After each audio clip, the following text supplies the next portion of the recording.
Wow, কি সুন্দর তাই না? বাংলাদেশের পুলিশদের ট্রেনিংটা আসলে অনেক সুন্দর। আপনার কি আমার মতো এই ভিডিওটা দেখে সেম মনে হয়েছে যে বাংলাদেশের পুলিশ ট্রেনিং চলছে? না ভাই না, ভুল ভাবছেন আপনি। এটা ছাত্রদের উপরে ডাইরেক্ট গুলি করতেছে।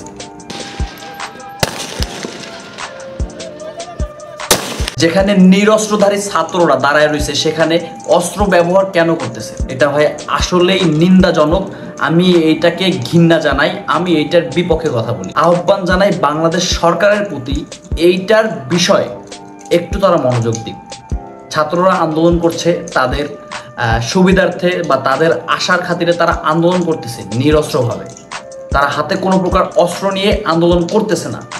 সো এই সকল অশিক্ষিত মূর্খ গাধা মার্কা লোকদের হাতে অস্ত্র দিয়ে দেওয়া হয়েছে, যারা একেবারে নিপীড়িত করে দিচ্ছে ছাত্রদেরকে। এমনভাবে ছাত্রদের উপরে নিপীড়ন চালাচ্ছে যেটা বলার সম্পূর্ণ বাহিরে। এটাকে ধিক্কার জানাই। এটা কিভাবে একটা সোনার বাংলাদেশের আইন হতে পারে? মুক্তিযুদ্ধে যুদ্ধ করেছিল আমাদের পূর্বপুরুষরা, আমার পূর্বপুরুষ না হোক, যারা মুক্তিযুদ্ধ কোঠা নিয়ে লড়ছে তাদের পূর্বপুরুষরা একটা সোনার বাংলাদেশ প্রতিষ্ঠার উদ্দেশ্যে। সোনার বাংলাদেশ কোথায়? না আছে কোনো অধিকার, না আছে কিছু।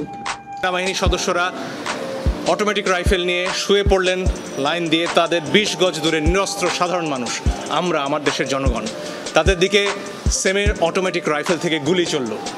এই দৃশ্য দেখার পরে আসলে বাসায় বসে থাকার কারো কোনো সুযোগ নেই। একটি কিশোর 4 তলা একটা নির্মাণাধীন ভবন থেকে সে ঝুলে রয়েছে, তার কিচ্ছু করার উপায় নেই। ওই অবস্থায় তার ওপর গুলি চলেছে অনেকবার।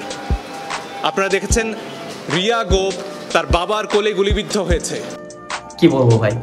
যাই হোক, আজকের ভিডিওটা কেমন লাগলো, বাংলাদেশ পুলিশের ট্রেনিংটা কেমন লাগলো? যদি ভালো লাগে, প্রতিবাদ করার চেতনা জাগে, ভিডিওটাকে বেশি বেশি শেয়ার করুন। ভালো থাকবেন। আসসালামু আলাইকুম।